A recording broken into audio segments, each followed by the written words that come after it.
Hey guys, I'm back with my first review in a while, and I'm going to be reviewing the new movie, Rise of the Planet of the Apes. I have never seen any of the other Planet of the Apes before I saw this one. Since seeing this one, I have watched Tim Burton's reimagining of the original series, but I still have yet to see the originals, although I am planning to watch them at some point. But I went into this with absolutely no expectations or any idea of what the heck this was going to be like. I really only saw it because James Franco is in it. But I ended up really enjoying it a lot more than I thought I would. A lot more. This is actually really got me interested in seeing the original movies because this one is just so well done. I really enjoyed it. So, the plot of the movie is about a young scientist whose father has Alzheimer's disease, which is where you start to kind of lose your sense of reality. So this doctor is trying, or scientist, is trying to figure out a cure for the disease to save his father. And he and his team are researching on chimps. And they developed this kind of serum, and they're giving it to the chimps to try to raise their brain activity. And it's making these chimps extremely intelligent. One of the chimps, though, ends up going haywire, and they have to kill it. But then they find out that it's because she had a child, baby chimp or whatever, and was trying to protect it. So the scientist takes the little ape in and raises it, and his drug ends up getting canceled. They won't let him keep trying with it, but he keeps the chimp, and he sees its brain development is really going up high, and the chimp is becoming almost as intelligent as a human. So he tries to figure out what to do with the chimp, and everything goes south from there, obviously. So I don't want to give too much away, but that's basic start-off premise.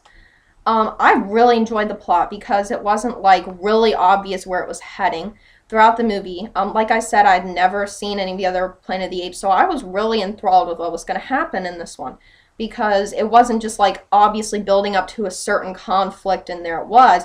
I didn't know how they were going to get to the point where this chimp and this man wouldn't be friends anymore because they were so close throughout the movie. And it was just fascinating. It was really great plot.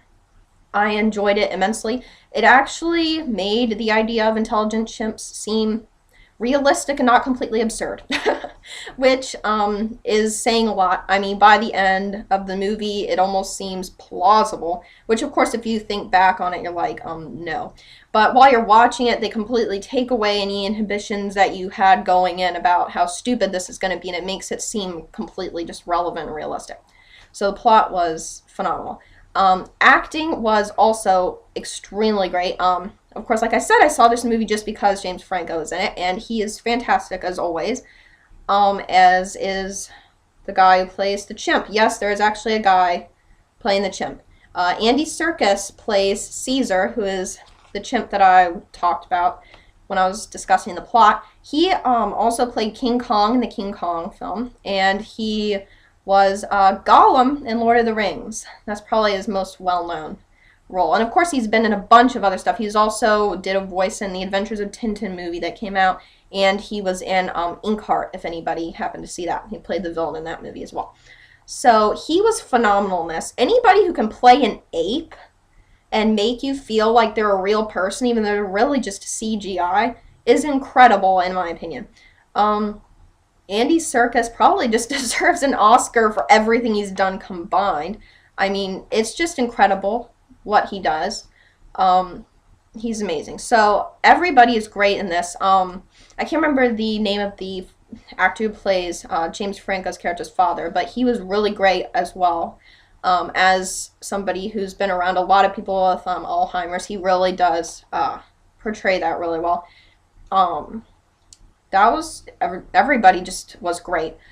The direction for this movie was also just fantastic. There were some slower points, but they never got so slow that you were looking at your watch and waiting for it to be over. It was really just fascinating the entire time because while James Franco's character is with Caesar, interesting things are going on, and then finally when they're separated, when a more dull point comes with one of the characters, it switches back over to the other one, and we find out what was going on with them during the whole time that we were with this other person. So the whole direction and the way that the movie is laid out was really great. The script is really great. There's nothing terribly cliche or anything like that. So that was all fantastic. The music was great as well. It really fit with everything that was going on. I really enjoyed that. This movie was just amazing. I would definitely suggest you check it out if you're like me and have never seen any of the Planet of the Apes movies, or if you have and you were just unsure about whether this one was going to be good because you're disappointed with Tim Burton's, which I have to say was subpar, unfortunately, even though he is one of my very favorite directors. It just was not fantastic. So even if you skipped it because you were scared after his version, this is nothing like that. This is complete.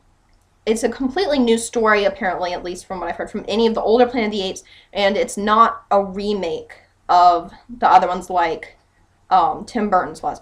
This is a prequel, and it shows how the Planet of the Apes even came into being. It's just really great. Enjoyed it so much, and I'm really excited now to see the other ones. I don't know what those are going to be like, but this one was fantastic. So I highly suggest that you check this one out.